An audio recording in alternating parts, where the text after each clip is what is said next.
A e keni takuar ndonjëherë Ibrahim Rugovën?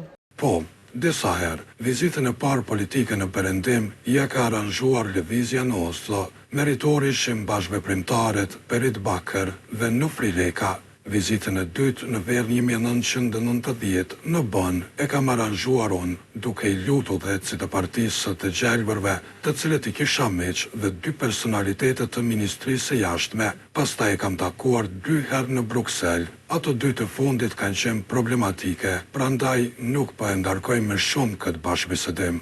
Cili ka qenë vlerësimi juaj për Rugovën atë kohë dhe si e vlerësoni veprimtarinë e tij?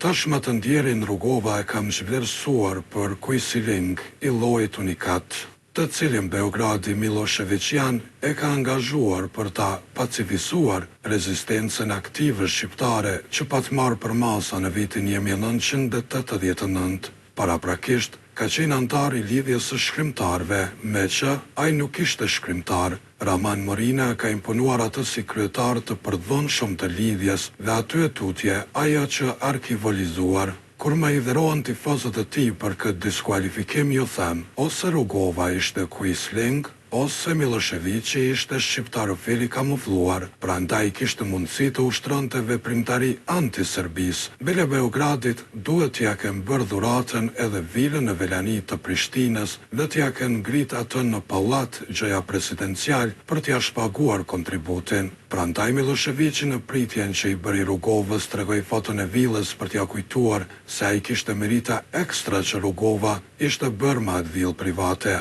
Megjithatë, doli i dobishëm edhe angazhimi i tij si kujsling, sepse kur Perëndimi e ndryshoi politikën ndaj Kosovës për 180 shkallë me 23 mars 1999, Rugova hyri në punë si personazh që Aleanca NATO ta përdorte për të arsyetuar bombardimin, me që lomotisnin shumë sidomos pacifistët kundër bombardimeve.